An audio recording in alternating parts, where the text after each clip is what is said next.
ఈటల రాజేందర్ గారి సంపూర్ణ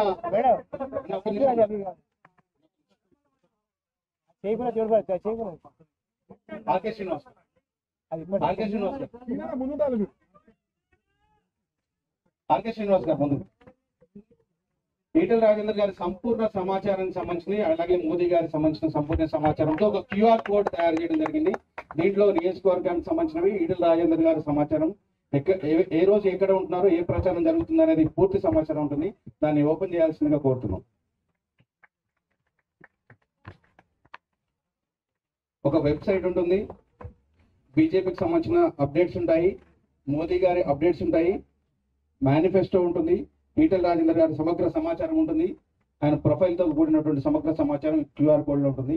ఈ QR code అందరికీ చేయండి.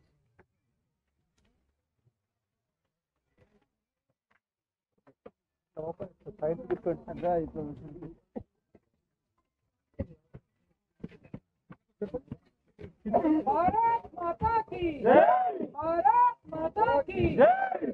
राजेंद्र नायकत्व, राजेंद्र नायकत्व, बीजेपी। ఒకటి మల్కాజ్గిరి పార్లమెంట్ నియోజకవర్గానికి ఏం చేస్తారు అనేది ఒక 7 అంశాలతో కూడినటువంటి మేనిఫెస్టో అనొచ్చు. మల్కాజ్గిరిలో గెలిస్తే ఏం చేయబోతున్నాం అనే విషయాలన్నింటినీ కలిపి ఒక పాంప్లెట్ తయారు చేయడం జరిగింది. ఆ పాంప్లెట్ ని కూడా రిలీజ్ చేయవలసిందిగా కోరుతున్నాం.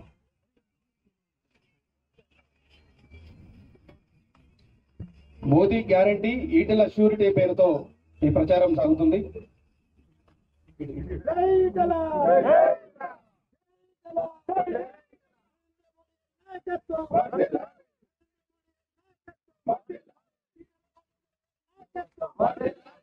మల్కాజ్గిరి, స్వచ్ఛ మల్కాజ్గిరి,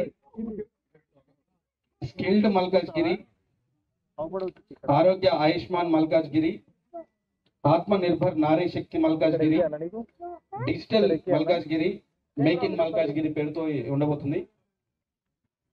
ఈ సందర్భంగా ఒక్క నిమిషం మాట్లాడాల్సింది కోరుతున్నాను.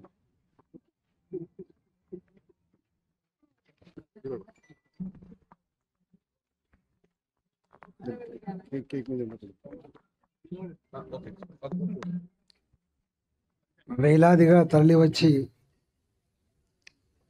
నాకు శుభాకాంక్షలు చెప్పినటువంటి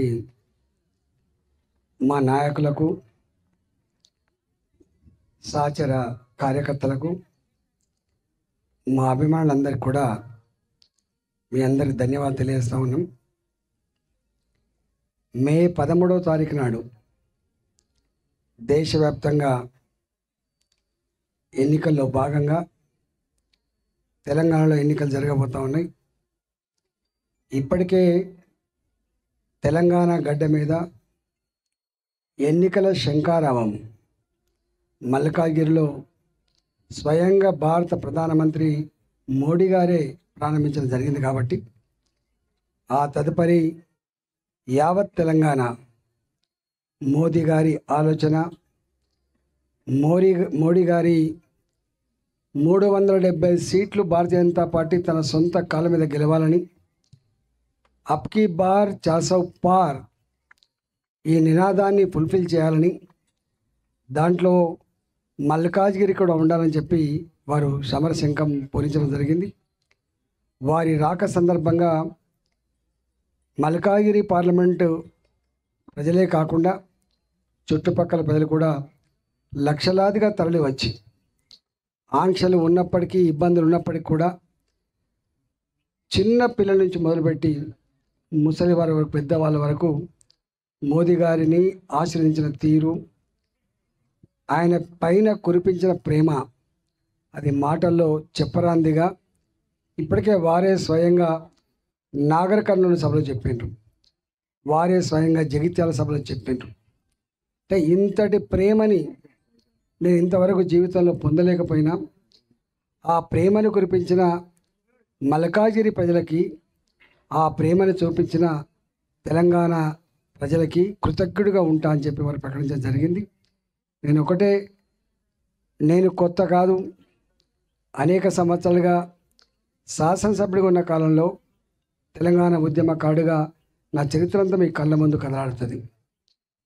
ఏ అకుంఠిత దీక్షతో అయితే నమ్మిన ఆశయం కోసం ఎట్లా పోరాడినామో అదంతా మీ కళ్ళ ముందుంది.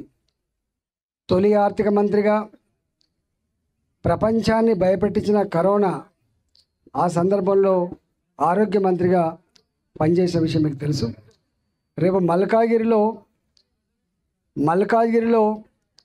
పార్లమెంట్ అభ్యర్థిగా నేను ప్రజల ముందుకు వచ్చిన.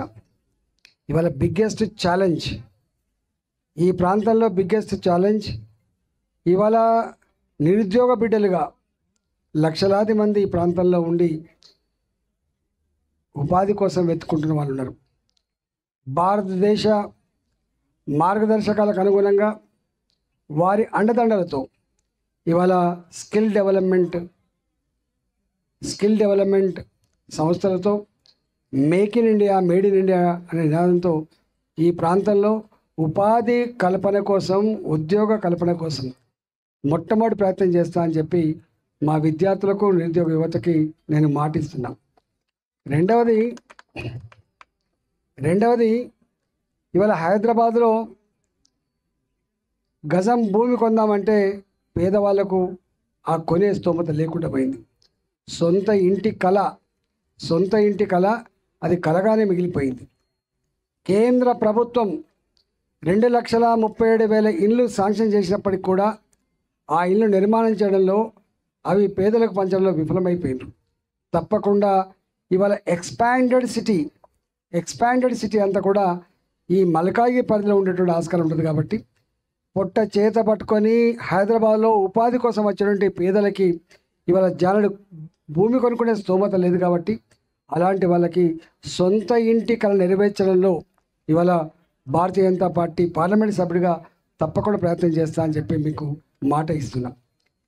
ఇవాళ అన్నిటికంటే ముఖ్యంగా వైద్యపరమైన ఎక్స్పెండిచర్, ఇది ఎక్స్పెక్టెడ్ ఎక్స్పెండిచర్ కాదు. ఇది అనుకోకుండా వచ్చి పడే పిడుగు లాంటిది. ఇది పేదవాళ్లకు ఆపద వచ్చినప్పుడు, వైద్య అవసరాలు వచ్చినప్పుడు ఆ డబ్బులు పే చేసే కెపాసిటీ లేక అనేక సార్లు అప్పులు చేసి వైద్యం చేయించుకోవడం, అప్పులు చేసి కూడా చివరి మనిషిని పోగొట్టుకొని తిరిగి వచ్చిన సందర్భాలు చాలా ఉన్నాయి. కాబట్టి ఇవాళ భారత ప్రభుత్వ పరంగా ఉండేటువంటి ఆ వైద్యపరమైనటువంటి ఆయుష్మాన్ భారతే కాకుండా ఇక్కడ వైద్య సౌకర్య కల్పనలో ఇప్పటికే ఎయిమ్స్ లాంటి ఇన్స్టిట్యూట్ వచ్చింది. కాబట్టి మరింత చేరువగా వైద్యాన్ని అందించే ప్రయత్నం తప్పకుండా చేస్తా అని చెప్పి ఈ సందర్భంగా ఈ ప్రజానీకానికి నేను హామీ ఇస్తా ఉన్నాను. అంతేకాకుండా స్థానికంగా డ్రైనేజ్ వ్యవస్థ చక్కగా లేదు, సిమెంట్ రోడ్లు చక్కగా లేవు, అసలు ట్రాన్స్పోర్ట్ చక్కగా లేదు, అస్తవ్యస్తంగా ఇవాళ ఉన్నాయి. కాబట్టి అలాంటి అస్తవ్యస్తమైన ఈ సమస్యల పరిష్కారంలో మీ బిడ్డగా ఇవాళ నేను వేరే వాళ్ళకి దరఖాస్తు పెట్టి దండం పెట్టి అక్కర్లేదు.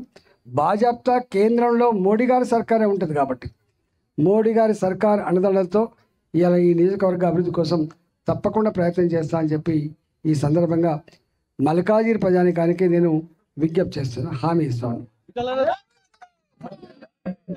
అభిమానులకి, ఈటెల రాజేందర్ గారి అభిమానులకి నమస్కారాలు తెలియజేస్తూ, ఇవాళ పుట్టినరోజు జరుపుకుంటున్న ఈటెల రాజేందర్ గారికి మల్కాజ్గిరి పార్లమెంట్కి సంబంధించిన అన్ని అసెంబ్లీల బీజేపీ నాయకులు, కార్యకర్తలు, ప్రజల తరపున యాజ్ అ పార్లమెంట్ కన్వీనర్ శుభాకాంక్షలు తెలుపుతున్నాను. ఇవాళ ఇంకొక విషయము, వేరే పార్టీ క్యాండిడేటు ఎవరో కూడా వాళ్ళకి తెలియకుండా మేమొద్దంటే మేమొద్దు, మీరే ప్లీజ్ తీసుకోండి అనే టైంలో ఇవాళ పుట్టినరోజు సందర్భంగా మేనిఫెస్టో కూడా రిలీజ్ చేసిన ఘనత ఇవాళ ఈటెల రాజేందర్ గారికి దక్కుతుంది. వచ్చే బర్త్డే మనందరి కోరిక మేరకు ఢిల్లీలో జరుపుకోవాలని కోరుతున్నాను.